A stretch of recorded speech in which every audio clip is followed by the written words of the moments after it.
Got a light? Sure thing.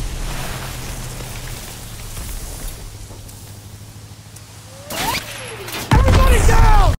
Incoming!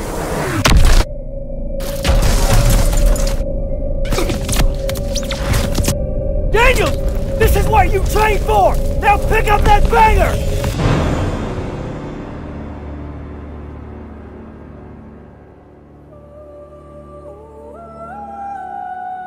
When's the last time fans have been genuinely satisfied with a Call of Duty game?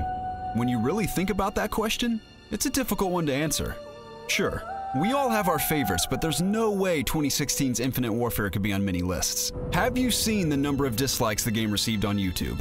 Black Ops 3, Advanced Warfare, and Ghosts, largely considered the worst in the series, aren't the first COD games that come to mind when nailing down the best in the franchise.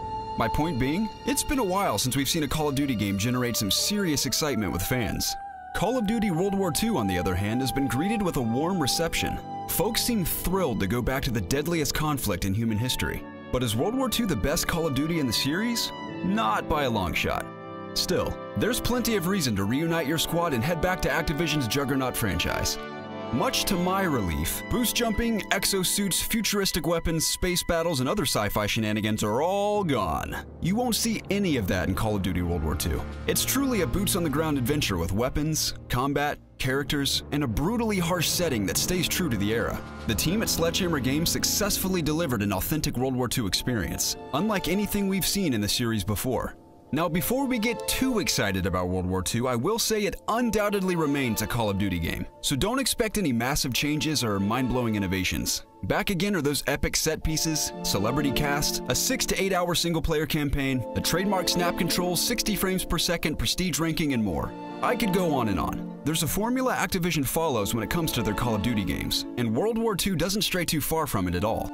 Despite this, World War II feels like a throwback to some of those great older Call of Duty games. The single player is much more challenging than it's been in years. Multiplayer games aren't determined by how well you can boost jump or run along a wall, and the Zombies mode has a darker, more intense vibe this time around. The single player campaign is my first stop whenever I load up a new Call of Duty game. The story takes a similar approach to other big screen World War II stories. You play the role of Private Ronald Red Daniels. He's a young soldier, part of a close-knit division thrust into a horrific war well before any of them were ready. The campaign drops you onto the beaches of Normandy, where you're greeted with a barrage of bullets whizzing by your head, and you'll follow it up with a treacherous journey across Europe. Meanwhile, you're wrestling with some of your own personal demons, and trying to deal with your sergeant who's become completely unhinged. The campaign will have you battling in famous World War II skirmishes, such as the Liberation of Paris and Battle of the Bulge. There's some slick stealth sequences and one very memorable one that takes place in Paris. In addition to relentless gun battles, I engaged in aerial dogfights, tank battles, and manning anti-aircraft cannons. The single player accurately captured the sheer brutality of the war.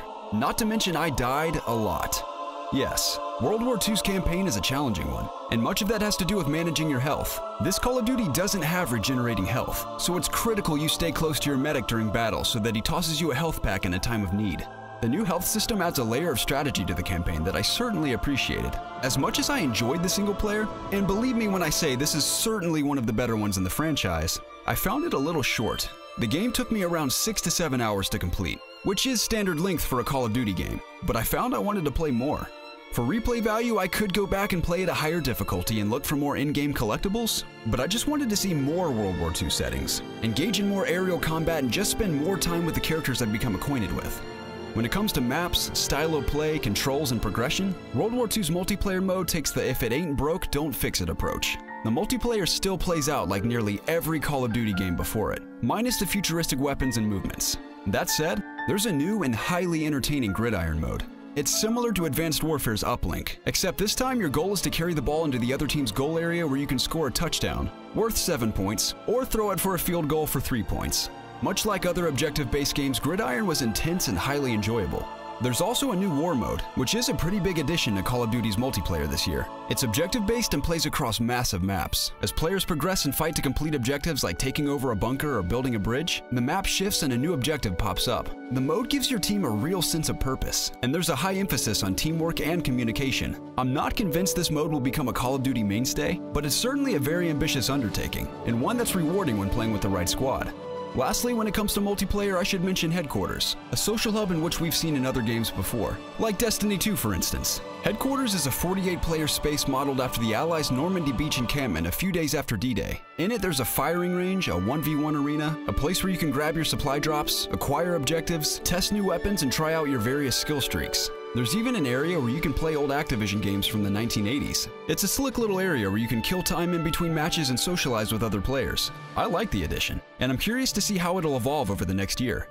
The gimmicky horror characters and goofy actors have been replaced with a dark World War II themed zombies mode that's all about raw zombie killing. It remains as punishing as any other zombie game I've played to date. The map is impressively massive, enemies are menacing, and there's a tension that never seems to dissipate. Just like zombie modes before it, the enemies are easy to take down in the early going, but once you unlock a few gates and make it to level 5, the chaos starts to ramp up. Searching for that mystery weapons box remains a must, in addition to unlocking the secrets of the map. If you've enjoyed the previous Call of Duty zombie games, there's no question you'll enjoy what's offered here.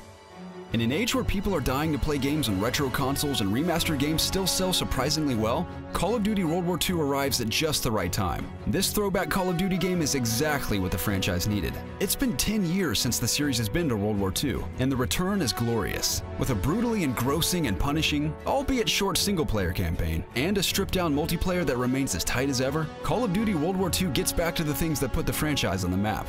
It's time to reunite the squad with confidence. If you're in the midst of playing Call of Duty World War II, let us know your thoughts in the comments below. And as always, if you enjoyed the video, be sure to give it a thumbs up. Subscribe to COGconnected for all things gaming, and for news, reviews, features, and more, check us out online at COGconnected.com. You have to go! Go! It was an honor. No sacrifice too great.